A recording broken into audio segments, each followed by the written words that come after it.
એકદમ ટેસ્ટી ચટણી અને ફરારી લોચો. તો આ લોચો આ રીતે બનાવી લીધો તો બહુ જ ટેસ્ટી બનીને રેડી થાય છે અને તમે વારંવાર આ જ લોચો ખાવા માટે ઉપવાસ કરશો, એટલો ટેસ્ટી લોચો લાગે છે. હાય ફ્રેન્ડ્સ, આજે હું શેર કરીશ તમારી સાથે ફરારી લોચો બનાવવાની રેસીપી. તો આપણે ફરારી લોચો બનાવીશું. તો આગળ આપણે મોરૈયો લઈ લીધો છે અડધો કપ અને 2 ચમચી સાબુદાણા લીધા છે. હવે આપણે મિક્સરમાં એડ કરીને એને સરસ એવો પાવડર બનાવી દઈશું બેવને. હવે પીસી લઈશું. તો આગળ આપણે પીસી લઈશું તો જોઈ લઈશું. સરસ પીસી લીધો છે તો સરસ આ રીતનો પાવડર તૈયાર કરી લેવાનો છે. હવે આપણે બાઉલમાં લઈ લઈશું. તો હવે આપણે એની અંદર ખાટું દહીં એડ કરવાનું છે, એટલે ખાટો હશે ને તો સરસ લાગશે એ.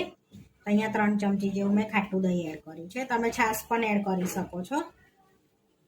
હવે થોડું થોડું પાણી એડ કરતા જઈશું અને સરસ એવું બેટર બનાવી લેવાનું છે એનું.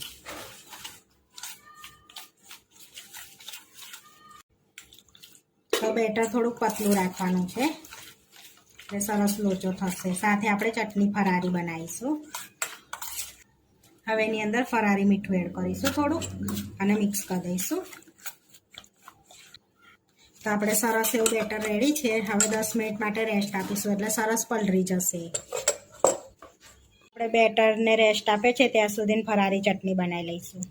આપણે ફરારી ચટણી બનાવી લઈશું. આગળ ધાણાને આપણે ધોઈને લઈ લઈશું.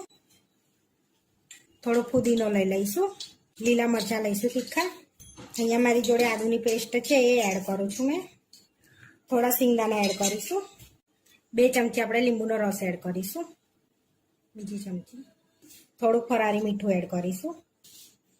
1 ચમચી ખાંડ એડ કરીશું.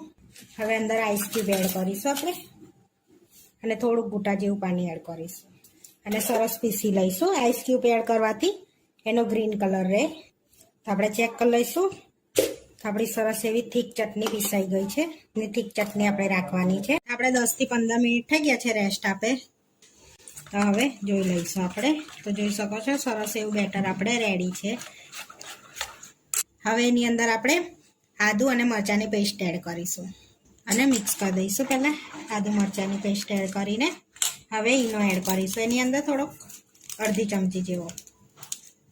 હવે 1 ચમચી જેવું પાણી એડ કરીશું અને સરસ એવું ફ્લફી બેટર તૈયાર કરી લઈશું આપણે આ રીતે મિક્સ કરીને. તો જોઈ શકો છો એકદમ આમ ફૂલી ગયું છે આપણે બેટર.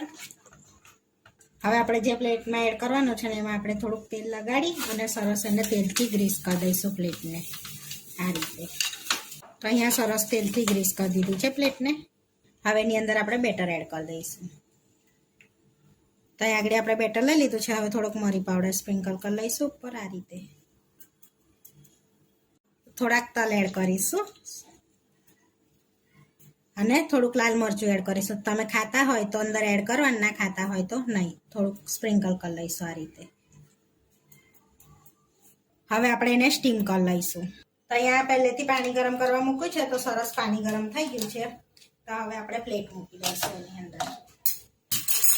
હવે ઢાંકી અને 10 થી 15 મિનિટ માટે સ્ટીમ કરી લઈશું આપણે એને. 10 થી 15 મિનિટ થઈ ગયું છે તો ચેક કરી લઈશું. તો સરસ એવું આપણે સ્ટીમ થઈ ગયું છે જોઈ શકો છો. હવે આપણે બહાર કાઢી લઈશું. સ્ટીમરમાંથી બહાર કાઢી લઈશું. તો સરસ એવો સ્ટીમ થઈ ગયો છે તો ગરમ ગરમ જ આપણે સર્વ કરી લેવાનો છે એને. તો અહીંયા પ્લેટ લઈ લીધી છે એમાં આપણે લોચો લઈ લઈશું આ રીતે. તો આ રીતે આપણે પ્લેટમાં લઈ લઈશું. તો સરસ એવો ઢીલો ઢીલો સરસ લાગે એમ. હવે 1 ચમચી જેવું સિંગ તેલ ઉપર એડ કરીશું આપણે. હવે ચટણી જોડે આપણે સર્વ કરીશું એને. સરસ એવી ચટણી આપણે રેડી પણ છે. તો સરસ એવો આપણે ફરારી લોચો બનીને રેડી થઈ ગયો છે. આવા વિડીયો જોવા માટે મારી ચેનલને સબસ્ક્રાઈબ કરો, લાઈક કરો અને શેર કરો અને તમે જરૂરથી ટ્રાય કરો. ફરી મળીશું નવા વિડીયોમાં. કોમેન્ટ કરીને જરૂરથી જણાવજો કે તમને આ મારી રેસીપી કેવી લાગી.